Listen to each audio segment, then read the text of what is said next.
So you might be able to tell that I just got a download from the Water Collective. I've been swimming, and it was some very interesting thoughts from the water molecules. And what they were saying was that there is a oneness that perhaps we are just beginning to perceive as humans, that water molecules already engage in. And you may really understand this, right? Because water's in the air, in our particles.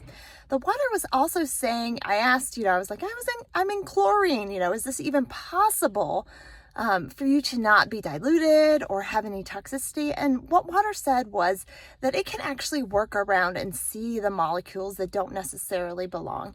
And because water molecules naturally are in flow, they can work around whatever is there in order to get to the destination or the communication that they need to.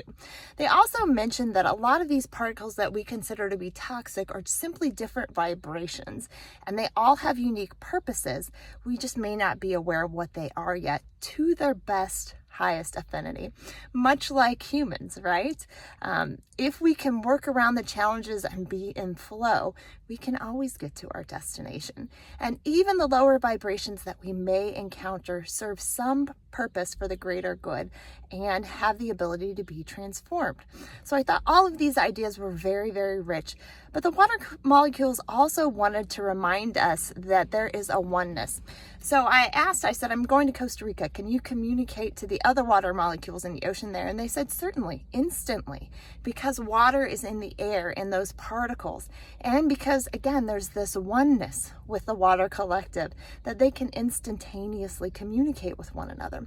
And they indicated that, of course, we have this ability too. It's not quite telepathy. It's not exactly what we can conceive of as communication because it's vibrational. Again, it's that connection of molecules. I think it was maybe in quantum physics, the spooky theory, where one particle interacting with another can interact with particles over time and space.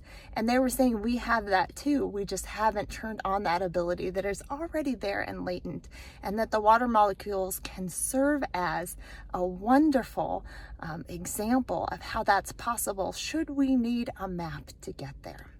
So I thought all of this was really, really beautiful communication. The last thing they wanted to remind us is that we do have water particles within us.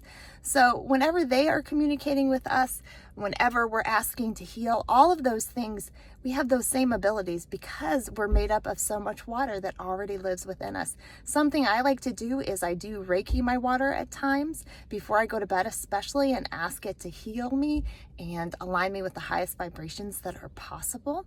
And so that's just a suggestion if you want to play around with the water that you intake, or ask it to do whatever you want to accomplish and align with in that moment, because water does have a sentience we're only beginning to recognize.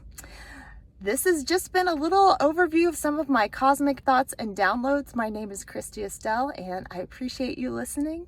Enjoy playing with the Water Collective, and see you next time.